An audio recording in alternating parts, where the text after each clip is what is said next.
Wow, I'm glad to be here, because if not, I'd be watching those debates tonight.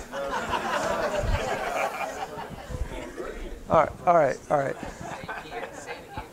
All right, how many people here want to learn about licensing? Raise your hand. Come on, get them up. Everybody wants to learn about licensing. And tonight I'm going to show you how easy and fun it can be. And we have a special treat, too, because I have someone here that I'll introduce in a few minutes that has actually licensed multiple times. It's one thing to do it once. It's another thing to keep on doing it. And when I first started out, I just wanted to create things with my hands, and I had no idea what licensing was all about. In fact, when I left college a little early, my dad loved that, I just went out and started to sell things, you know. And the reason why I tried to sell things at street fairs is because I didn't think anybody would hire me. I didn't have any skills. And so I was a pretty nervous young man. And my dad, of course, was worried too. And so for 7 years, I just went out to arts and crafts shows and started making things and started selling them. And it was a wonderful experience. I learned so much. But the most important lesson I learned, and I want to share this with you right up front, is that if you have an idea, you need to test it to make sure it's got everything you need it to be. You got to find out if you're working on an idea. You don't want to work on an idea that takes years, or you're going to file all those patents or prototypes. And at the end of the day, it's a hobby, right? I mean, how many people want to take this as a hobby? Raise your hand. No one better raise their hand. So what I learned by selling things on the street corners was that I needed to test my idea really, really fast. And if it wasn't a great idea, I needed to kick it to the curb as fast as I could and come up with another one. Because I think everybody in this room is an expert. We're all consumers. Everybody here is creative. You don't know it, but you really are. And so you need to find the opportunity. And tonight is really talking about opportunity. Because even though the economy is not doing great, it's still a great time to start businesses and to license ideas. It's better today than it ever has been, and 30 years I've been doing this. So you have to realize that do not take no for an answer. Don't let anybody stop you ever. And realize you're never going to have all the answers. You just won't. Now, we heard Leslie talk all about licensing and all those terms. If I had sat in this meeting for the first time and heard that, I would probably go, how am I going to do all this? Pretty overwhelming. But don't look at it that way. You take one step at a time. And then you come to these type of meetings and you connect with people. And you find people like Leslie and you start asking questions. Because it takes a team, right? It takes good people coming together. So if you're not a member here, you better become a member. I travel around the country. I speak to a lot of groups. This is a great group. Adrian does a great job, and I want to thank him. Where is he? I want to thank him for inviting me back. All right, I have a lot to talk about, and I know it's going to be a short evening, but I want to say one thing. Licensing is a great business model for a lot of people. There's no risk. I like that. You don't have to spend a lot of money. I like that. And you can work out of your home. You can even keep your job. You don't have to borrow money. You don't have to do these crazy things, right? Because guess what? Companies today want your ideas. In fact, even companies like Procter & Gamble put on their website, we're looking for ideas. That didn't happen 20 years ago. It used to be in the toy industry where they worked with freelancers, product developers, inventors. All right, so it's changed. It's called open innovation. You know why that's so remarkable? Companies finally figured out, hey, I've got 50 guys in the room. In the back room, I'm going to pay a lot of money to come up with ideas. But if I open the door, I could have 10,000 people coming up with ideas. Wow, I just lowered my cost.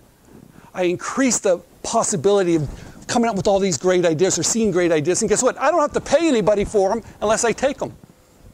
It's a perfect business model. It's called licensing. And open innovation, all these companies now want your ideas. Now, everybody goes, Steve, you make this sound so simple. How simple can it be?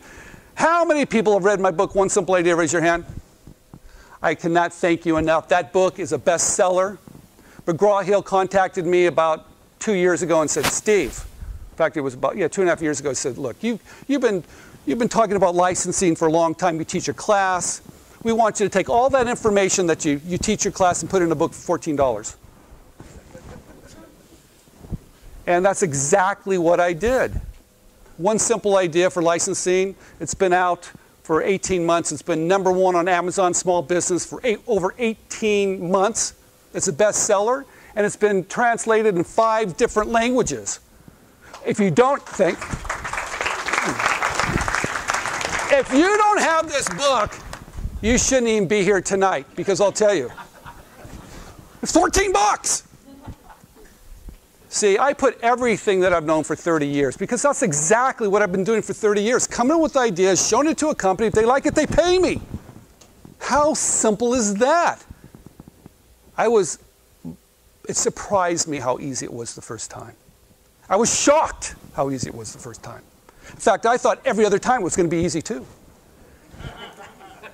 It wasn't that easy the second time or the third time, but I figured it out. I spent a lot of time figuring this out. I'm going to share some of the steps with you tonight. But One Simple Idea for startups. If you don't have it, go get it. You'll love it. And thank you for making it a bestseller, you guys. I couldn't have done it without you. So thank you very much. Now, thank you. What's that? How many did we sell? Everybody likes the numbers, right? Yeah, for sure. You know what I love about this? They want to know, how much money have you made? People ask me that all the time. Do you make money selling books? Let me tell you this. If you want to make good money, don't write books. My dad wrote 17. Yeah. We sell 100 a week right now. After 2 years, 100 a week. We've sold getting up to 50,000. Now that doesn't sound like a lot. It didn't to me. I thought 50,000. In the business books, they were like, McGraw-Hill was like, it's a hit. I'm going, 50,000? Right? So they asked me to write a new book, and they had to really twist my arm because I told them everything I know about licensing I put in the book. In fact, my partner was so mad at me for doing it. He goes, Steve, why are you giving away everything for $14? But it was the right thing to do because I truly believe this is a great opportunity for all of us. And you have to grab it, and you have to take it. And realize you're not going to have all the answers, and that's perfectly okay. And realize you're going to fail. Make failure your friend. Yeah. Because if you fail enough, you will succeed. That's just fact of life, right? You guys, you know that. If you want to hit a home run, you got to get up there and hit the ball, get the bat. How many people have been working on an idea for over a year? Raise your hand. All right, we got to fix that, you guys. We got to fix that. All right, so let's talk about some of the steps. I cannot go, these 10 steps I've been using over and over and over and over, and they just work. But I cannot go over all the 10 steps because time's a little short. But I want to talk about some of the important steps. I want to talk about the first one, fear. Fear. How many people are scared that someone's going to steal their idea? Raise your hand. Don't worry, they will. How many attorneys do we have here tonight? Raise your hand. Oh, brave one. Now, I know there's a couple more out there. I love how they lay low. It's funny. When you want their services, the hands go up. All right, fear. You guys, this is what I've realized. It's all in your mind. And I'll tell you the reason why. Companies don't want to steal ideas. With the internet today, it used to be you could tell your neighbor, maybe a couple friends at a party, that someone did you wrong. You can blog about it now. In fact, 3 mommy bloggers took P&G to their knees on some issue because they're writing about it. Bad PR. So number 1, companies do not want to steal ideas. Number 2, it's open innovation. They need you. And number 3, we have some of the most wonderful tools in this country. We have what you call a provisional patent application. For $125, you can play the biggest game in the world. For $125? You gotta be kidding me. It's called a PPA. a provisional patent application. Now, I'm not going to go into all the details about that stuff because basically it bores me a little bit. Because all of us have this fear of, I just need to protect it, someone's going to steal it. Stop that. Learn the tools that provide each and every one of us to level the playing field, from copyrights to trademarks to patents. I'm a patent holder. I have 13 patents. I filed 13 just this year. So I love patents. I've been in federal court. I sued a little toy company, Legos. Can you imagine? I'm in federal court, and it says Stephen Key Design versus Legos. And then next door was Enron. So what I learned about that whole process, it's a very exclusive club. Those attorneys, those judges, those patent examiners, they got this club going on. And we're not in the club, kind of. But realize this. After 3 years, we settled 2 weeks before I went to trial. I learned a lot. You know what I learned? I never want to do it again. It costs about $1.5 million. Avoid it. Companies don't want to steal your ideas. They want your ideas. So don't be fearful. The NDAs. How many people, we talked about NDAs today. Everybody's like, well, I'm going to get them to sign an NDA. You guys, they're never going to sign yours. If you sign theirs, read it very carefully, because sometimes they don't, if it doesn't sound good, it's probably not. Right? So read it very carefully, but realize, protect yourself. File your provisional patent application, learn as much as you can about it. It gives you 1 year to put patent pending on your idea, and then go out there and feel okay. If you want to feel completely safe, stay home. All right, so forget the fear, kick it. It doesn't really exist. It only exists in your mind.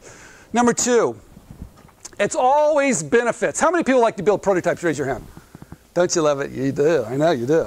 In fact, you play with those so much that you rub them raw, don't you? You keep on fixing them, you fix them, you fix them. Stop that. You've probably been working on your prototype for years, right? Making it better. Forget it.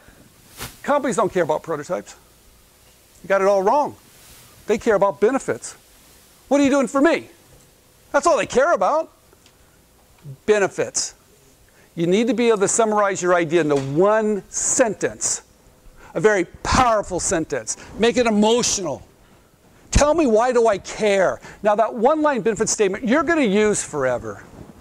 You're going to use in meetings. You're going to use it on your sell sheet. When you talk to people, talk about why your idea is so great. Give them that one line that just grabs them. They want to know more. It's not about prototypes, and it's definitely not about patents. Now, I'm going to talk about patents real quick because, like I said, I have a lot of patents. In fact, I sold my company to a pharmaceutical company just last year. My patent portfolio, 13 patents. They bought all of them. And that was a great day. So I love patents. But you guys, I think patents is only perceived ownership. I don't think you ever own anything ever. So don't get caught up in I have to own it. Use those tools, right? But there's only one piece of the puzzle. So don't get wound up in prototypes or patents. Think of your idea always in benefits. All right, so everybody understand that a one-line benefit statement. How about sell sheets? Everybody understand what a sell sheet is? Raise your hand. Probably do. It's really simple. When you contact a company or you send them a sell sheet, make it short and sweet. A sell sheet is like when you're driving down the freeway at 70 miles an hour and you look up and you see that sign. You know exactly what it is. That's what a sell sheet is. But I'm a guy. I want to throw the kitchen sink in there. I want to throw my patent numbers. I want to put all of it. Don't do that. Your sell sheet should have one-line benefit statement. Why do I care? A picture or a drawing, contact information. You want them to ask for more. You want to engage them. Now, you know what else is working besides the sell sheet? A little video. Oh, those videos are powerful. Probably the most powerful tool you can use today. Now, get your little iPhone out, right? Don't put music to it. I hate the music. Don't talk through it either.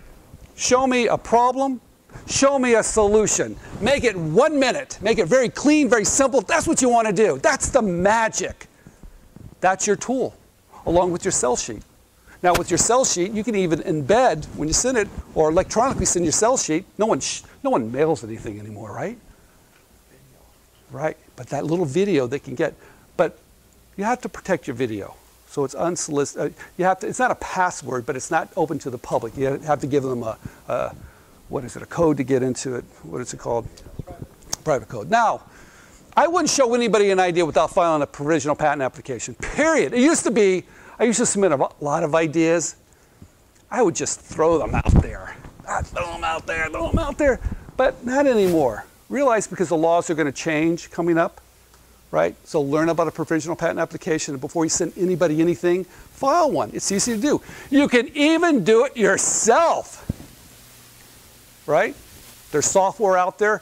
Learn, come to these classes. They'll teach you about provisional patent applications. Learn that tool.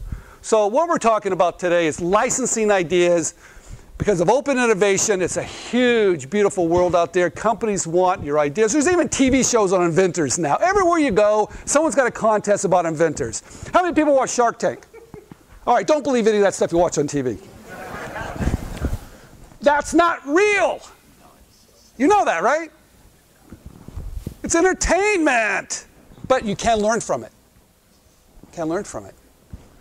Right? Because there's some important things. Being prepared. Right?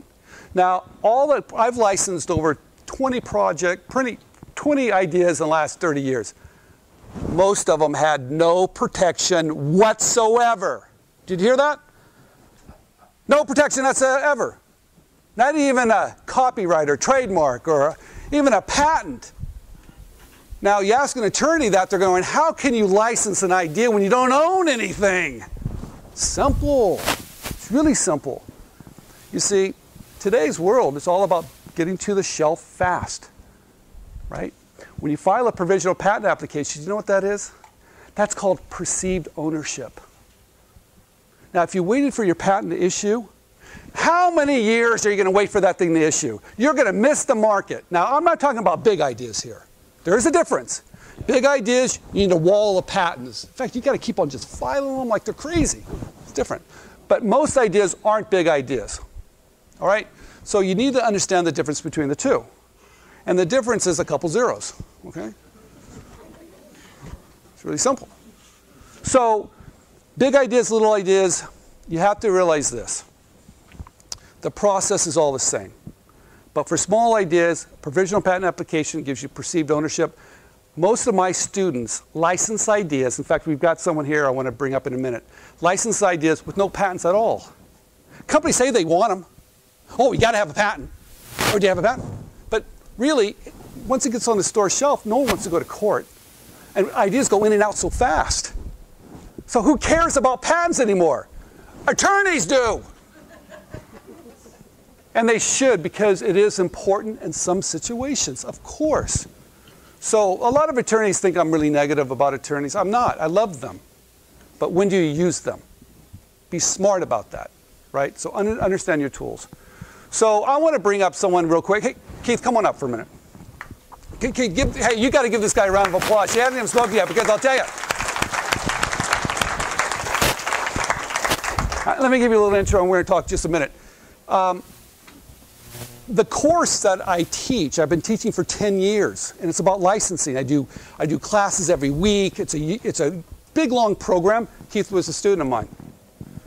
And he came on, I remember I first met Keith, and he was your typical guy, had a lot of ideas, right? But one thing about Keith, and I'm so glad he's here today, he's licensed how many ideas? 10. 10! Yeah. Now, I know everybody does it a little bit differently, but he's found a way for it to work for him. And I'm going to tell you right now, part of it's a numbers game, but part of it is that once you start in an industry, stay in it. Build those relationships. Talk about what you've done in what industry for just a minute. Sure. Getting back to just the patent concept, I've written 15, maybe 20 provisionals. In some of my projects, the patent or the license expires, and then the patent actually issues after the deal is done. I mean, so he's entirely right about that. You don't need to get a patent process. I forgot the question. No, why? What industry are you in that you've licensed so many? Okay. Industry. All right. Now, why do you think that is? Because the industry is accessible, and because there's a dynamic in American society that is bringing the pet as a family member. So where I was growing up, it was a free tennis ball or a stick. That was a toy. Now it's a $100 item. So the growth of what the pet industry is happening, just look at that industry and say, okay, there's a very, very large industry that's growing very, very quick. I want to get in. How easy is it to get into those companies? You just go to the conventions, and the presidents of the companies are right there. And now that you've worked with these guys, they know you. Is it easier? Yeah. Just pick up the phone, they kind of know who you are now, and they go, all right, I've got another idea. How often do you submit ideas to these guys? I'm working on a project right now. I guess, say a cycle process of 4 to 6 months. Okay. 4 to 6 month cycle. All right, but how many ideas do you have out there floating at any one time? I run with a portfolio of around 400, but then that is really kind of pared down to maybe 50 at the prototype stage. Okay. Now, he's unusual. I'm probably not. I mean, I met someone on the hallway who says, yeah, I've got a couple hundred. So maybe that's not unusual, but it's a numbers game. It is a numbers game. It's always a numbers game. And I can guarantee you, if you don't pick up the phone and call those guys, it will never work. Now, has anybody ever treated you rudely? I mean, said, no, we don't want your idea, go away. No, that never happens. The candle industry is a little strange. I don't know why, but there are a lot. Some Fuse or whatever. Some industries are a little bit tougher, Yeah. but most of them are not. Now, there's some industries you kind of want to avoid. I cannot go into all the details of all the different industries, but I found that some are just so open. Some are a little bit tougher. Some you need someone to help you get in, right? It's all a little bit different, right? So if you could give one piece of advice to everybody here, what would it be about licensing and what it's done?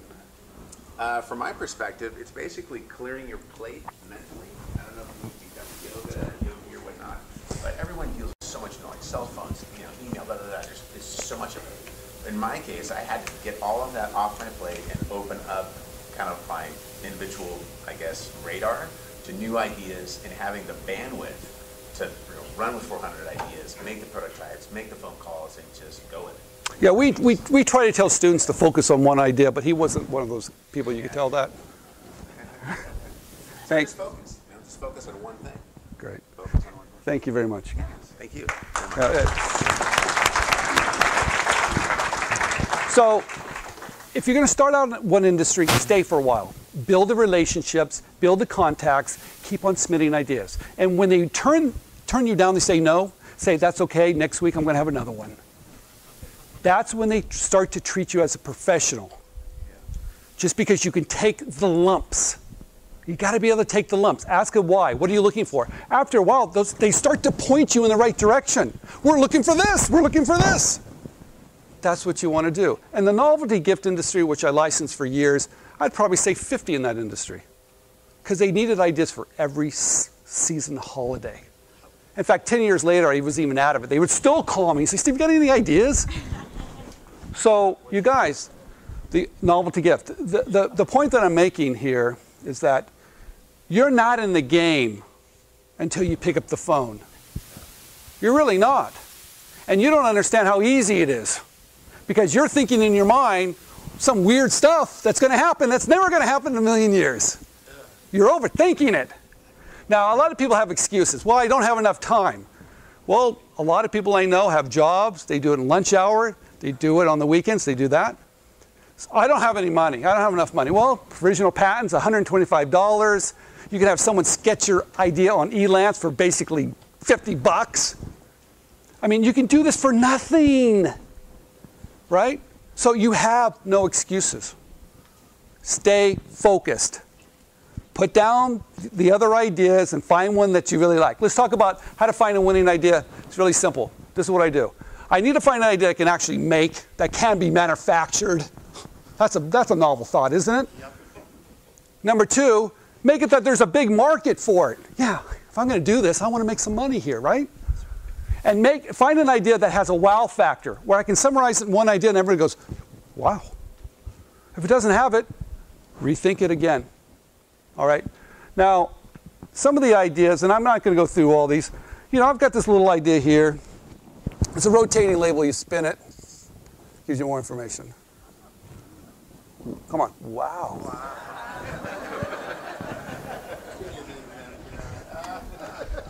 God, usually I don't have to prompt the audience. What's wrong?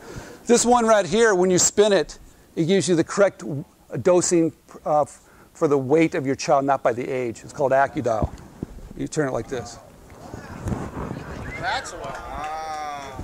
Now, this idea, you know what's remarkable idea? I've sold 500 million labels, right? And every time they sell one, I make a half a penny. Do the math, do the math, do the math. All right, but you know what's even better about this idea? I think 2 years ago, I won an award, an Edison Award. And I went to New York, dressed up, took my wife, having a blast. Took the limo, pulled up. And who else won an award that night? Coke, Nike, Ford, and Stephen Key Design. Wow. And guess what? I didn't invent this idea. Are we recording this? I hope not. So how? Everybody like, Steve, well, this was done 40 years ago. It was done 40 years ago. They forgot. No. Procter & Gamble didn't forget it. You remember in the book, talk about, I'm in a big meeting. Procter & Gamble calls my house. The president, we want to invite you out. I go on out there. The guy takes me out to lunch right before the big meeting. I bring my wife. She's got a red dress on. My wife is vice president of marketing for Gallo Winery. Got the big guns with me. She can talk all about marketing. So we go to lunch. I'm walking across the lawn. Guy said, I thanked the guy for lunch. He said, Steve, don't ever forget one thing. I said, well, what's that? He goes, there's no such thing as a free lunch. I get into a meeting. All the P&G guys line up. There's 30 of them. I'm there, and I'm spinning the label. My wife's talking about this and this and this, and the guy gets up and says, Mr. Key, we're not going to pay one penny for this idea. Slid a piece of paper across the table, and they all walked out. Because they found this idea. It wasn't new. My attorneys told me, too, Steve, forget it. I'm sorry. You'll never get a patent. 13 patents later. So who do you believe? You trust your gut. I don't listen to anybody but my gut. I get a lot of opinions. I trust my gut every single time. Because one thing, all those brain power at P&G, even my attorneys, you know one thing they missed? They missed what we have, the desire to succeed. They don't understand what it's like to be an entrepreneur, to be self-employed. They don't understand the drive. And my drive was like, look, if this is such a great idea, it's not on the store shelf, what was wrong? So I figured out the manufacturing of it. And those was 13 patents on manufacturing. Got right around it. So, lesson learned. You guys, you be the boss. Gather all the information. Now I'm going to wrap this up. I just want to say a couple things real quick. I've got a new book out. Whew. Don't ever write a book. McGraw-Hill said, Steve, you know, is there anything else people need? And I said, yeah, the only other thing I can think of, because licensing, you know, I love licensing. I'm still in licensing. That company that bought my company, they hired me back. I'm a CEO. I report to the board of directors. I call on companies just like you do. Everything that you're doing today, I do the same thing. I get those no's, I get those yes, I understand manufacturing. I do the same thing today. I've been doing it for 30 years. I really enjoy it. Now, what's a little bit different here is that we're manufacturing. We're licensing and manufacturing. We're doing both. The book out, One Simple Idea for Startups, it's really about how to start a company. Now, how many people want to start a company? They don't want a license. Raise your hand. You want to start your own company. Maybe a few, maybe not. But what I learned is this, is that you can create a profitable company with a simple idea. Because companies are leaving crumbs on the table. Those crumbs are millions of dollars to us that they don't want to even bother to pick up. Now that's what I realized. I couldn't believe it. I started a company called Hot Picks. And we made these funny guitar picks that shape of skulls. I don't play guitar. Does it matter? No, it doesn't matter. I play a mean air guitar. We sold tens of millions of these. In fact, I even became a Disney licensee. We did Mickey Mouse picks. We sold so many of these, I was in Walmart, 7-Eleven, we sold them around the world. I took a simple idea, simple as this. It's been around for 80 years, right? I negotiate all my deals, but I wouldn't recommend that to anybody. Leslie's right. You need a little help when you do that. But what was really great about this little product, it was so simple. I couldn't even protect this either. I didn't worry about protecting it. But I know if you keep an idea that's simple, small, and inexpensive, it doesn't take a lot of money, doesn't take a warehouse, right?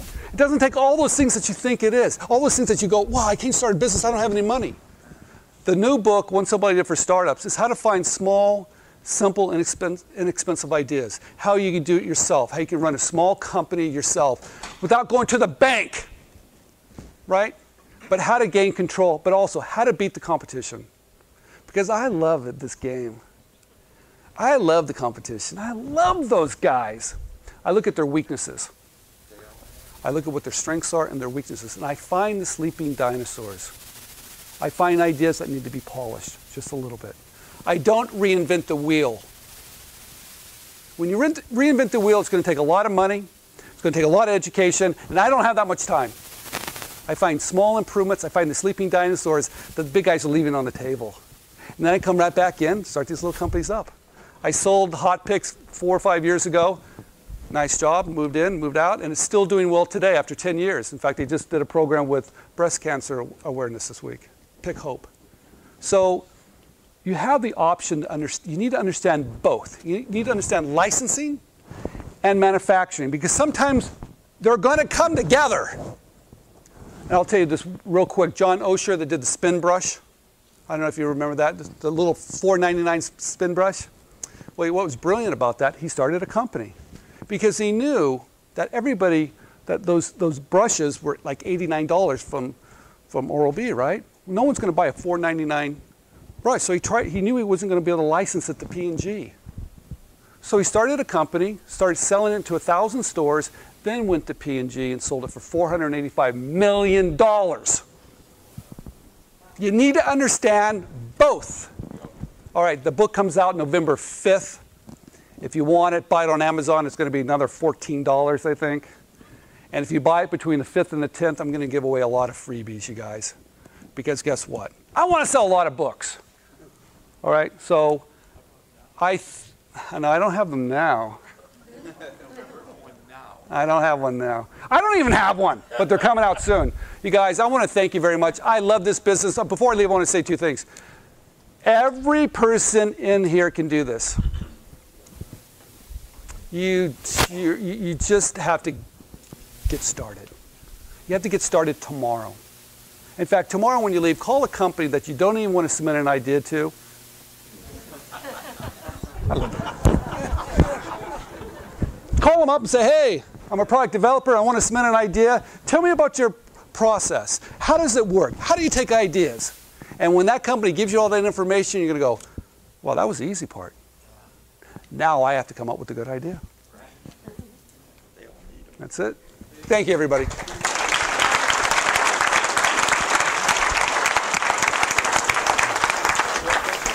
Yeah, absolutely. 4 questions? Take 4? Oh, come on. Play. There we go. Okay. Absolutely. Reading your book, going back to your book, you know, how you ideas, I went to Safety First, the product. Yes. Okay. They say they don't take your ideas unless it's patented. All right. I love that. Don't buy their products. Don't submit to those companies. Because you know what they're telling you? We're not interested in your idea. Now, here's a question. I'm contacting a company and they say, look, we don't look at products unless they're patented. You know what they're saying? We're not interested in you. That's all they're saying. And there's a couple dinosaurs out there that do that. And they're dinosaurs, you guys. If Procter & Gamble and Kraft and everybody else can do it, those guys can do it too. So they're worried about it. They don't want to deal with you, right, because they don't think you're a professional. Well, they're wrong. You are. because you're reading my book and you know what to say and you know how to cut those deals, but they don't know that, right? So if any company says, we got to have a patented idea, walk away, find another one, because there's so many more. There's so many more. Next question. Yes? Look in the bookstores, or do you have to do it on Amazon.com? The new one's not out yet. The old one you can buy at Barnes & Noble. You can buy it everywhere. It's in all the bookstores. And the new one's going to come out. It'll be in all the bookstores as well, and Barnes & Noble. I'll give you a hint. And Barnes & Noble would probably hate for me to say this. Buy it on Amazon. How do you compete with? I cannot even get them cheaper than Amazon. My publisher's like, Steve, oh, you want to buy some books? Yeah, how much are they? $15. Well, they're only $14 on Amazon. There's a gentleman over here. Yeah. Read either one. Depends on what you. I mean, come on, these books. How fast can someone read a book, right? Pretty quick. Get them both. And hey, I'll bet. Oh, did I just say that? Oh, did I just say that? God, was that shameless or what? Hey, you guys, if you do have my first book and you get the second book, take a picture and send it to me so I can post it on Facebook. I'm on Facebook now, finally. Figured it out. My daughter had to teach me that, hey, this is kind of fun, actually. In fact, you'll all be on it tomorrow. Watch. Do you need to sign a release for that? I'm not sure. There's a question over there. Yeah, all right. Information is shared on the internet today. If an idea were to come out and it was proved later that it was already kind of embedded to an internet process, would it still be patentable? Probably. Well, you guys, I'm. Year and a day is the problem. If it's been public more than a year, you can't patent it. But if you think you're the first to patent it, to come up with it, and Yeah, let me tell you what reality is. All right, because a lot of times when you hear people talk about this, they're not in my world. You know, I gave a talk at the USPTO, The Power of Patents, and I listened to all those attorneys. They're not in my world. David Campos, that runs the USPTO, told me, Steve, we want... They didn't invite me back. I listened to everybody, and they said, Steve, we want to streamline the process up. And I was like, why? If I'm licensing, I want it to be like Canada. It takes 7 years. But then again, if I'm starting a company, the flip side, I want those patents issued. So it all depends on what side of the fence that you're on, right? So I like real world experience. And I'll give you a good example. One of my students had an idea, submitted to a company, and she got the agreement back. We looked at the agreement and said, look, it has to be patented, or you have to be able to get a patent or whatever stuff on it. And she said, well, it's not really going to be patentable. So I said, so she showed it to a licensing attorney. He said, I'm sorry, forget, they'll never license it. Well, I just told him, call the guy up and say, look, I'm not sure if we'll ever get one, but I filed a PPA. They licensed it, and then they paid her for all the other countries it was in. They didn't care. So what is real world here? Real world is picking up the phone. That's real world. And that's why I'm afraid that when we get some of these other people speaking about it, it's not as real world as it could be. So that's why you need to come here. You need to talk to people that are doing it, fighting it, living it, breathing it, and get that information from everybody. Suck all the information as you can, right? Just get all that stuff. Good stuff. One more question? Roy? Oh, you love the radio show? Yeah. You know, I love doing this radio show. Last week I was interviewed on MSNBC. That's going to be coming out. They did a nice spot. I do a lot of PR because the book's coming out, but I do my own little radio show on Blog Talk Radio. I don't even think anybody's listening to it, right? But there's a lot. In fact, we looked, and there's like 1,000 people a week that listen to this little radio show. And I talk about just the process, but you know, my whole thing is giving you the real deal. The good points, the bad points. I mean, it's just the real stuff, you guys. And I love this business too much, you know, to do it any other way, it'd be a crime. So that's the way I'm going to play it. So thank you for listening, and I got to keep on doing those because we forget, but I have such a great time doing it. So There was one other hand in the back that I didn't notice. how do you reach me? Type in Stephen Key, and trust me, there's like 30 pages because I kind of take advantage of all the internet stuff. So, yeah. What?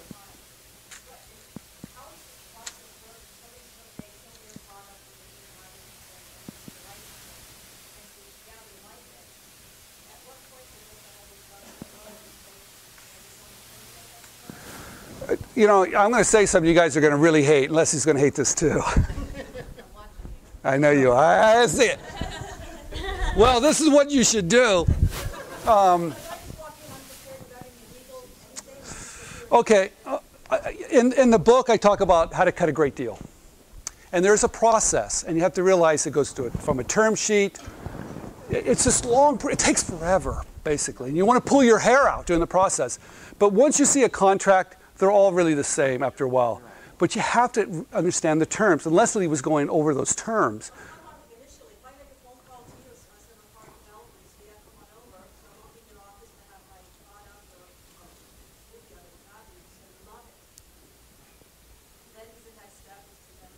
It starts with the term sheet. It always starts with the royalty rate, how much the royalty rate, minimum guarantees, territory, field of use. She did a great job with that presentation. If you can get a copy of it, you need to get a copy of it. I wish you would explain more of those, because all that stuff is dead nuts on. But the truth of that I've learned, it's so overwhelming at the very beginning. Okay? And you're trying to learn all this stuff, and you're calling your attorney every 2 minutes for comfort. Read about as much as you can about it first, right? In fact, I do this whole lecture on just how to work with attorneys or work with anybody. So I love when people they understand the process, so when you do call those companies, they like it.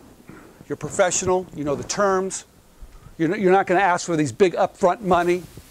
You're going to ask for them to pay for your patents. There's all these little tricks to do to make a licensing agreement work. I could speak all night on licensing contracts, but we got to go. Anyway, that's it. You guys, one more question. That's it. Have you ever watched it and had them say, "Oh yeah, we've got that in R&D right now. We're working on it." All the time. And you'd be crazy to think that they're not. So how do you trust them? You don't. Do this. Any company you're working with, type in complaints after their name, right? And I'll tell you, that's what I love about the internet. That's what I'm saying. Everybody has to play fair right now. It's a great leveler. If someone has done something wrong to an inventor, it's going to be on the internet, because we do talk. We kind of group, we talk, stuff like that. So always do that. I mean, you can even do my name too. You'd be surprised. I always do this. Someone did Stephen Key dog. Someone was looking. I got to find something on Stephen Key, because I know he's got some skeleton in the closet. There's no way that's ever going to happen. I won't let it happen, right? Because I love this business too much, and I love you guys for it too. Because you really, you know what you've done for me? You helped me find my voice. Because when I first started, I didn't know what I was going to do. I didn't think anybody was ever going to hire me. I'm not very talented, and I can barely put 2 words together, and I'm not that creative. But I made a profession out of it, so hey. Anyway, thank you very much, everybody.